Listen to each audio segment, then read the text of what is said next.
So Manjuji, what do you think about what Sir has said, and how do you incorporate all of that into patient outcomes and patient safety? Regarding IT, actually, I take two words from what he asked me. One is the patient safety, that is, I think, close to all the people who are there in this room. Then, second thing is quality in healthcare.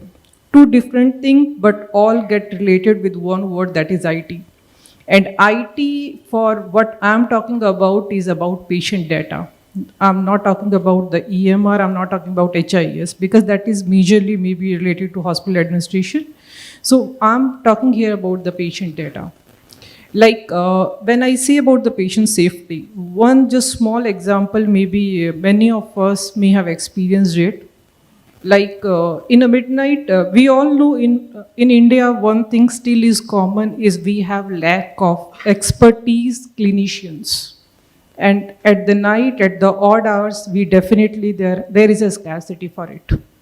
So in a midnight, the residents call a senior doctor.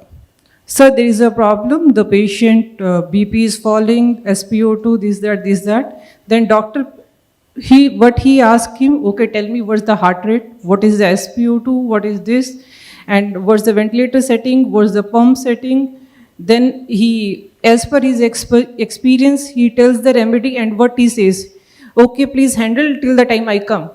So he is giving advice as per the current situation he understood, and he's on the way. Now, in this situation, who is under pressure? The resident is under pressure. The doctor, senior doctor, he is under pressure because he has the information what he received. That may not be complete, that may not be that accurate. Then, now, whose safety is compromised in this scenario is the patient. So, okay, let's take another example now. The same situation happens maybe some other place. There, the senior resident calls, sir, there is a problem with bed number so and so. What the doctor does, opens his phone, sees the data, sees the vital, sees the ventilator, pump, monitor setting, and advise him, take this, and then please let me know if still there is a problem, then I'll come. Who is at comfort? That senior resident is at comfort. The expert clinician, he is at comfort, and whose safety is guaranteed now? The patient. This change, patient data, IT can bring to the healthcare. Then another point he said was very right, was the quality in healthcare. I'm from a small place. So, okay, God forbidden, if there is anything, my family also want me get us admitted in a metro city, somewhere in Delhi, Gurgaon. They don't want to get treated in the tier 2 or tier 3 cities. Because why? Everyone who can afford, they want to come to metro city because they think the quality healthcare is better in those cities. They can't get it there. Why? Maybe the one of the reasons can be they think the expertise at that place is not that great. We can, to some extent, we can help the situation here. How we can? If the data for the patient who is there in that remote hospital, if we set a command center at place where the expert clinician can see, can monitor, can advise, we can improve that situation of that remote hospital pretty much. And all of you know better than me why many good hospitals, they do very good in Delhi NCR, they don't do that great in those tier 2, tier 3. You know the reason. So maybe the IT can bring that bridge between those tier 2, tier 3 and the metro city clinicians, because virtually we are connecting. And when we talk so much, maybe one point we miss is the affordability. Because we believe no solution is a solution till the time it's affordable.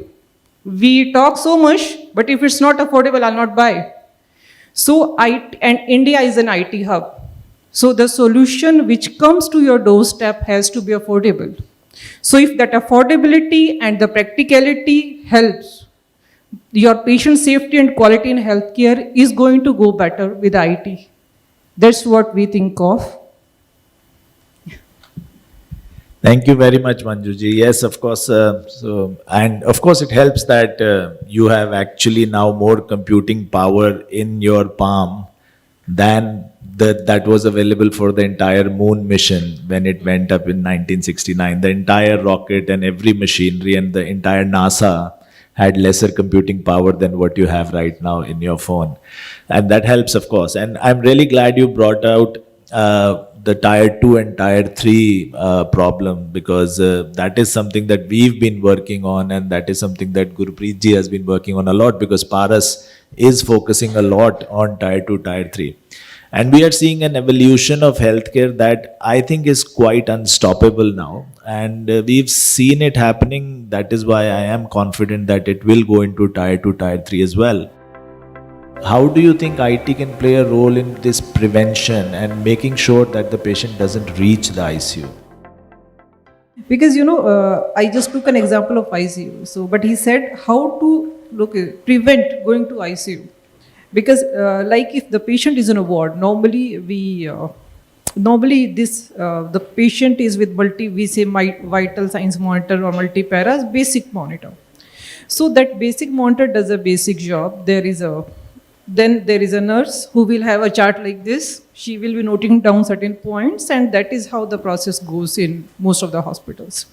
Now, during this standard procedure, what can happen sometimes, like the patient is prone to infection. Sometimes it can be, okay, I'm not a doctor, but okay, certain situation I'm just bringing in front of you. How that can your technology can help you to predict this? There is a chance. Yes, your device can help you.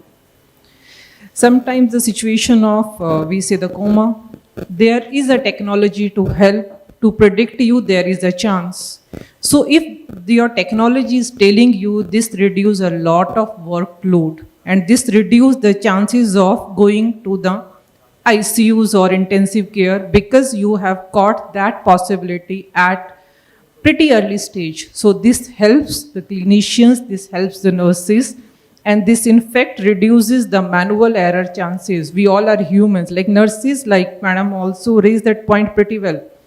Our system is dependent too much on nurses. They have to handle maybe 10 equipments per patient. They have to handle lot of paperwork.